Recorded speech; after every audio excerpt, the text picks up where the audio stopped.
맥추절은 우리나라는 보리추수하고 감사절기로 지키고 있고요. 옛날 이스라엘은 보리추수가 시작되고 곧 이어서 밀추수를 연이어서 합니다. 그러면 보리추수, 밀추수를 다 마치고 하나님께 감사하는 절기가 맥추절입니다. 이 맥추절을 다른 말로 여기 본문대로 77절을 지키라. 77절 하는 게 바로 맥추절입니다. 왜 77절이라고 하는가 하면 6월절 다음 날부터 시작해서 7주를 지난 그 다음 날, 그러니까 7주니까 77 이렇게 됩니다. 이 77은 49잖아요. 그 다음 날, 7주 지난 그 다음 날, 이 오순절이 되고, 이 오순절이라고도 하고 77절이라고도 하고 맥추절이라고도 합니다. 똑같은 말입니다. 그래서 맥추절을 지키라. 77절, 오순절 똑같은 말입니다. 오순하는 것은 수는 열이라는 뜻이고 한자로 오는 다섯입니다. 오순하면 50을 말하죠. 당신 나이 몇이요? 육순입니다 하면 60이라는 뜻입니다. 칠순 가면 70이라는 뜻이에요. 그래서 오순절 하는 것은 50일째 되는 날을 지키고 있다 해서 오순절, 7주가 지난다 해서 77절, 그게 맥추절이기도 하고, 그래서 이스라엘에게는 하나님이 3대 절기를 주셨습니다. 3대 절기. 첫째 절기는 6월절과 무교절. 6월절은 언제냐면 이스라엘 달력으로 정월 14일 저녁부터 그날 밤까지가 6월절입니다. 그 다음 날부터 15일부터 일주일간 21일까지가 무교절입니다. 그러니까 6월절과 무교절은 붙어 있습니다. 6월절과 무교절은 붙어 있고, 이 6월절 다음 날부터 계산해서 50일째 되는 날이 오순절, 77절, 맥추절 이렇게 부르고 있습니다. 그래서 룻기에 보면 나오미가 룻을 데리고 다시 이스라엘 땅으로 돌아오죠. 그때가 언젠가 하면 보리추수 시작할 때였습니다. 보리추수 시작하면서 곧 밀도 추수합니다. 그러니까 보리추수하고 밀추수는 거의 같이 다 합니다.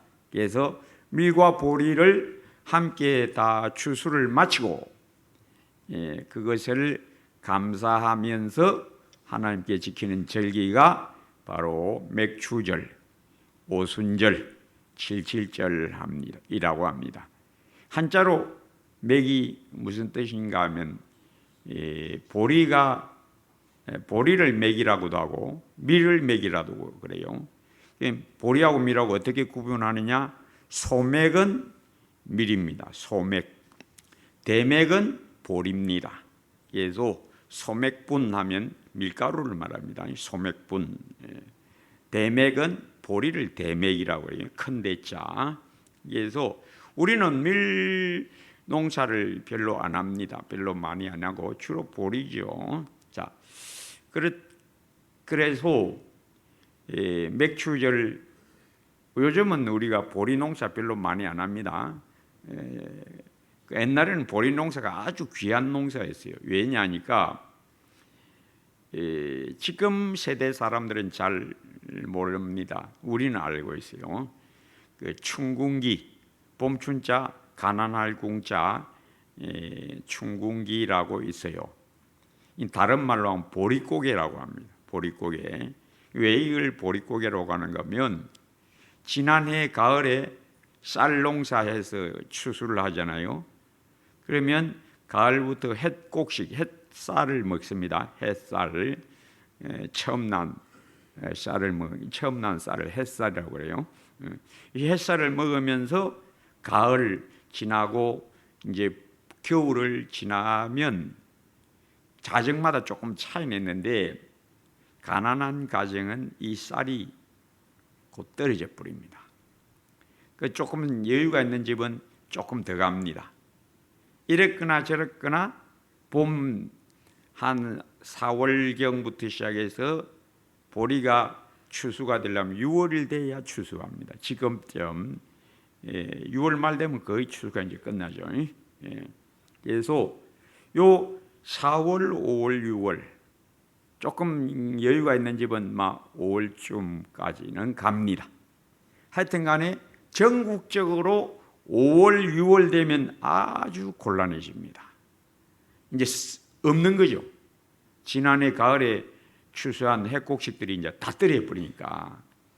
그리고 밭에는 아직 보리가 자라고 있고 먹을 것이 전혀 없는 시기를 춘궁기, 봄춘자, 궁활궁자 해서 춘궁기, 이 고개가 너무나 힘들다 해서 보릿고개라고 불려왔습니다.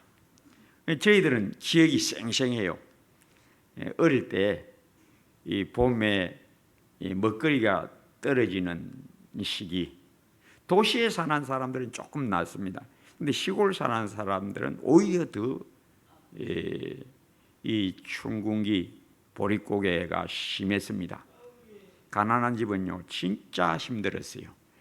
초급 목표로 산다라는 말, 찢어지게 가난하다라는 말이, 그 찢어진다는 게 뭐가 찢어지는지 모르죠. 요 뒤가 찢어지는 거예요. 이 항문이 찢어질 정도로 먹을 게 없어갖고 찢어지게 가난하다 한다는 것은 요 엉덩이 찢어지는 거예요. 똥구멍 찢어진다 이 말입니다. 적나라하게 말하면 그만큼 먹을 게 없어가지고 궁에서 영양실조 굶어 죽는 사람, 또 그거다 전염병까지 어쩌다가 돌고 이러면 막 굉장한 난리가 났습니다. 신문마다 막 그런 것들이 막 계속 나오고 그런 시절을 우리는 어릴 때 겪었어요. 요즘 시대 사람들은 이 말하면 모를 겁니다. 아득한 옛날로 들을 겁니다. 그런데 저는 어릴 때 그 시절을 겪었어요. 한 번씩 시골에 고향에 가면요 밥상에 진짜 먹거리 없습니다. 진짜 먹거리. 보리 추수하고 올라오면 밥상에 꽁보리밥. 꽁보리밥 여러분 먹어본 적 있습니까? 진짜 꽁보리밥 맛없습니다.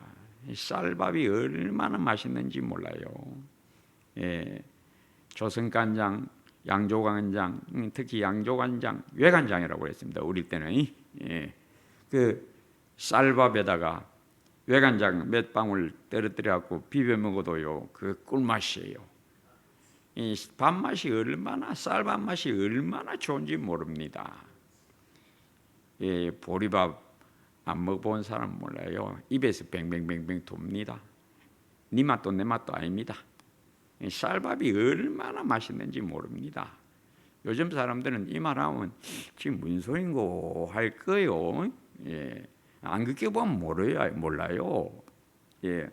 하여튼 간에 저는 우리 한국의 경우를 두고 이제 좀 이야기를 하게 어쩔 수 없습니다. 이야기를 해야 되겠죠. 우리 어릴 때는 이 보릿고개가 너무 어려워서 진짜 먹고 살기 힘들었어요. 어릴 때 우리 소원이 뭐냐? 새끼 쌀밥 먹고 사는 것. 그게 우리 어릴 때 소원이었어요. 그만큼 쌀밥이 귀했고 먹거리가 귀했습니다. 우리 어릴 때는 아이들이 콧물 흘리는 애들이 참 많았어요. 요즘 아이들 콧물 흘리는 애들 봤습니까? 없습니다. 그 왜 그럴까요? 우리 어릴 때는 애들이 옷이 반질반질했습니다. 요쪽, 요쪽. 왜 그럴까요? 이랬으니까. 우리는 그때는 왜 그랬는지 몰랐어요. 코가 주르르 흐르고 머리는 버짐. 버짐 없는 애들이 없었습니다. 그럼 요즘 애들은 버짐하면 버짐이 뭐요? 이럴 거예요.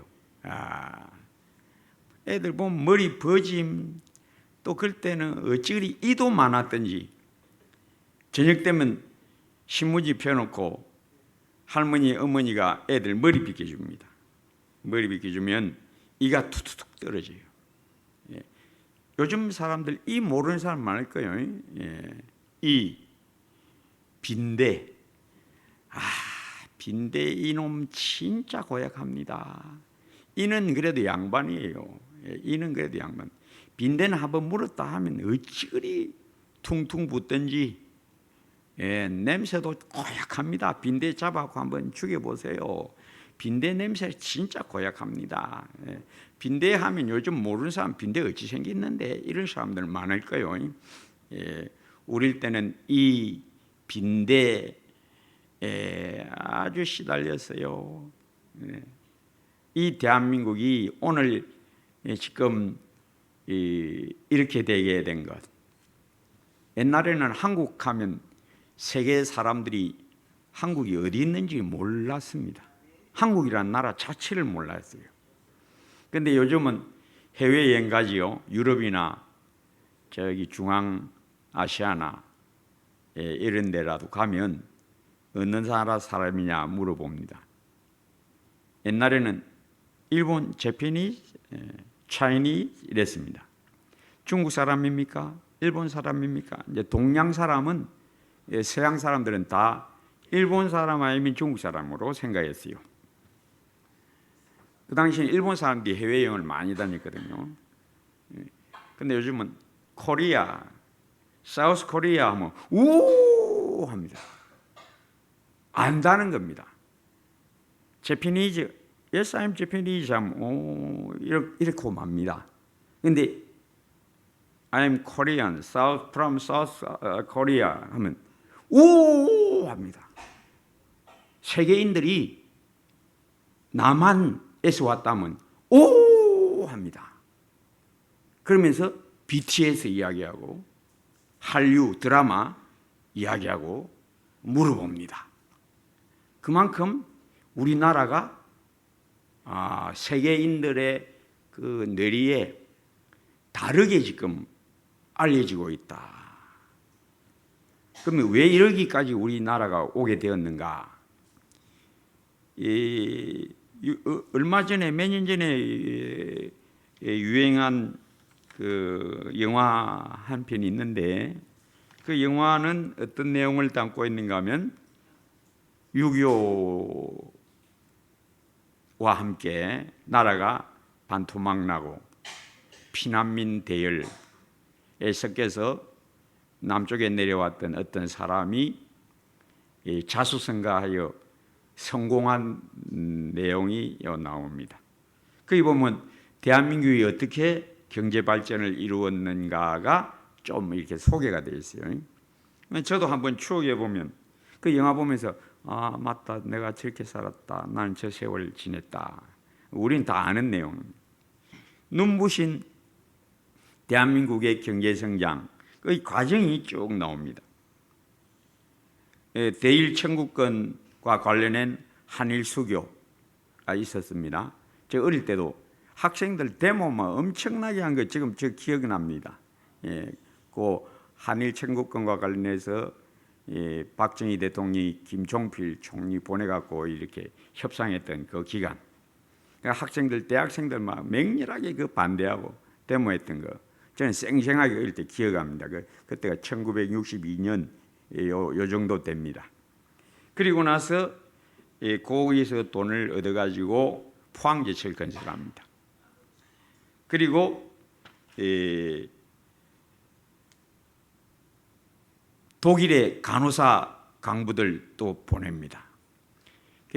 대통령이 거기 독일까지 날아가서 독일 정권 담당자들한테 손을 벌려갖고 돈 좀 빌려주세요 하고 돈 빌려옵니다. 그래갖고 이제 경제건설이 시작되는데 이 경부고속도로 건설하고 곧 있어서 월남전에 파병합니다. 월남 파병해서 돈을 엄청 법니다. 요즘 시대 사람들은 이게 모를 겁니다. 엄청 돈 벌었습니다. 그리고 곧 있어서 중동 건설 붐이 또 일어나고 거기에 우리 노동자들이 그 열사에 아래서 엄청나게 고생하면서 또 돈을 많이 벌어옵니다. 그렇게 해서 우리나라가 점차 경제적으로 발전합니다. 아주 비약적으로 발전합니다. 여기에는 또 여러 경제 건설의 주역들, 여러 사람들이 있습니다. 이병철 씨, 정주영, 박태준, 김우중, 이병철, 뭐 여러 경제계의 그런 정주영 씨까지 아주 대단한 인물들이 그 당시에 있었습니다. 어쨌거나 간에 이 모든 것은 우리의 눈으로 보면 사람이 한 것 같지만은 아닙니다. 전혀 아닙니다. 누가? 하나님이 이 가난한 6.25를 겪으면서 폐허 잿더미가 된 이 나라를 하나님이 불쌍히 여기사 특히 성도들의 기도를 들어주셔서 하나님이 이런 일 저런 일 엮어가지고 나라의 경제가 푹 일어나게 하셨다. 저는 차 타고 고속도로 다니면서 늘 어릴 때 추억, 어릴 때 고향 한번 갈라 하면요, 길이 험해요. 도로가 너무 험해요. 그러고 차 한번 갈아타고 또 갈아타고 또 갈아타고. 그래서 제 고향에 갔습니다. 제 고향이 멀지도 않습니다. 경남 고성입니다. 가까운데도 교통편이 쉽지가 않으니까 타고 또 갈아타고 또 어떤 때는 차 연결이 잘 안 돼서 한동안 막 한낮을 기다렸다가 또 타고. 그러니까 고향 들어가면 밤에 늦게 들어갑니다. 그 어디서 부산에서 경남 고성까지 그 들어가는데 밤에 늦게 도착해요. 교통편이 안 좋으니까. 그런데 지금 어떤가 고속도로가 우리 고향 앞으로 이제 쫙 나 있습니다. 고속도로가 쫙 나 있습니다. 그러니까 고속도로 타면 막 금방 도착합니다. 제가 어릴 때 그 기억이 나서 갈 때마다 옛날에 내가 이곳에 오기까지 차를 여러 번 갈아타고 아침 일찍 출발해서 저녁 늦게 도착했다.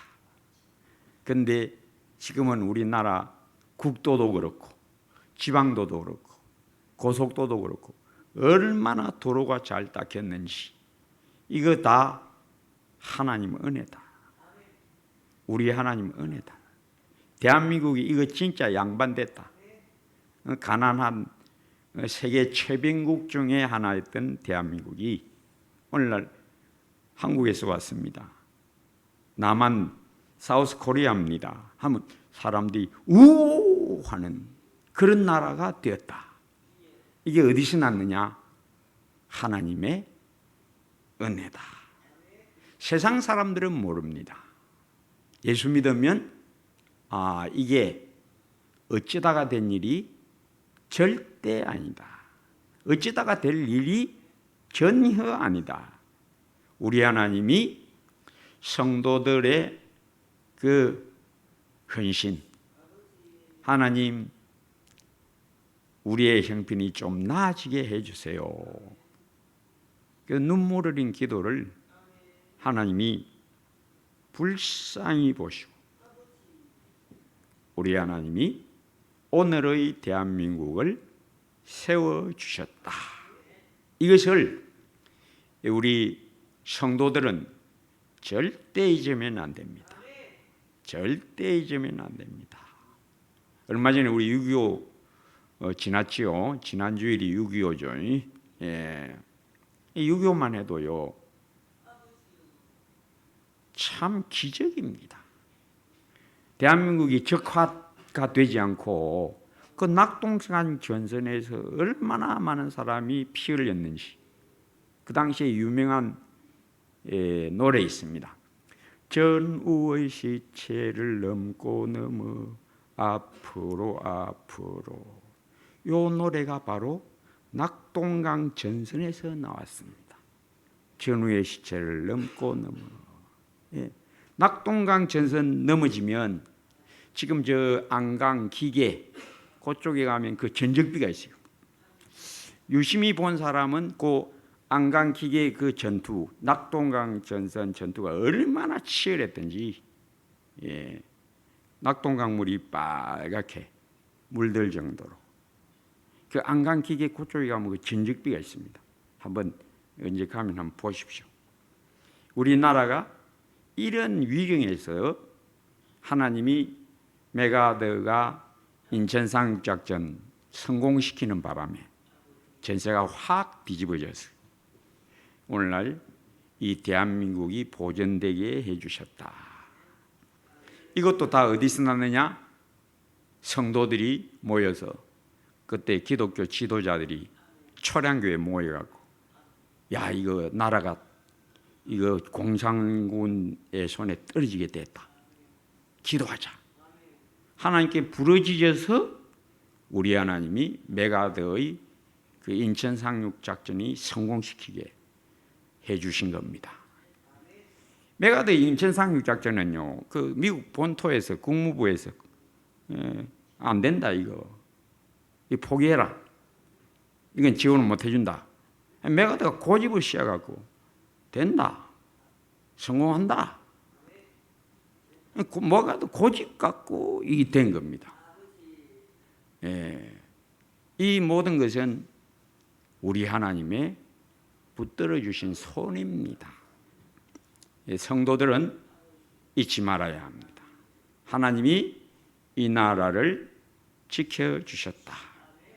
지켜주셨을 뿐만 아니라 오늘날까지의 경제성장, 눈부신 경제성장, 또 어디 가도 대한민국에서 왔다 하면 사람들이 오 코리아 하는 나라가 되게 해 주셨다. 이게 어디서 났느냐? 우리 대한민국 교회 성도가 하나님 앞에 엎드려서 간절히 부르짖고 말씀에 따라 순종하여 살아온 것에 대한 우리 하나님이 도와주신 손길이다를 우리 한국교회 교인들은 잊으면 안 됩니다. 절대 잊으면 안 돼요. 그래서 맥추절을 지키라. 특별히 여기 마지막 절에 12절에 뭐라고 되어 있습니까? 16장 12절에 이는 너는 애굽에서 종되었던 것을 기억하고 이 규례를 지켜 행할지니라. 너 하나님이 너를 구원하신 구원의 은혜 잊지 마라. 그래서 이스라엘 3대 절기 첫째 유월절. 유월절이 뭡니까? 너는 애굽 땅에서 종되었었다.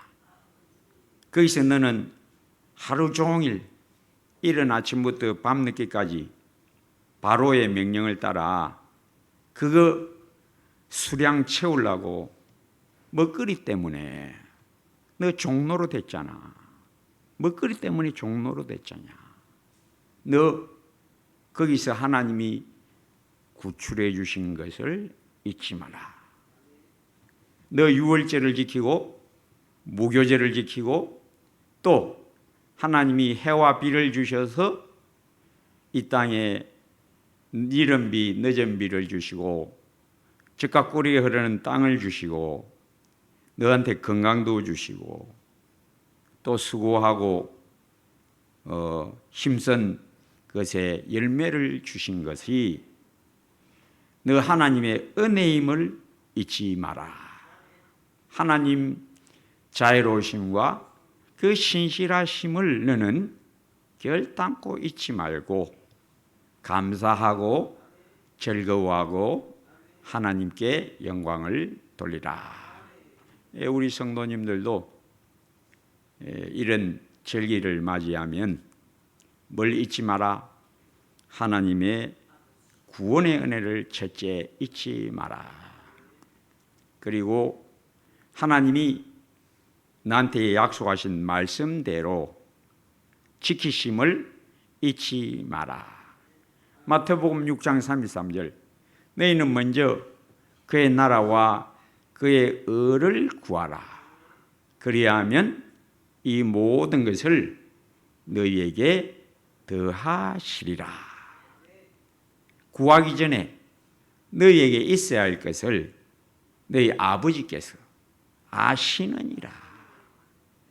무엇을 먹을까, 무엇을 마실까 염려하지 말라. 이는 다 하나님 모르는 이방인들이 염려하는 거다.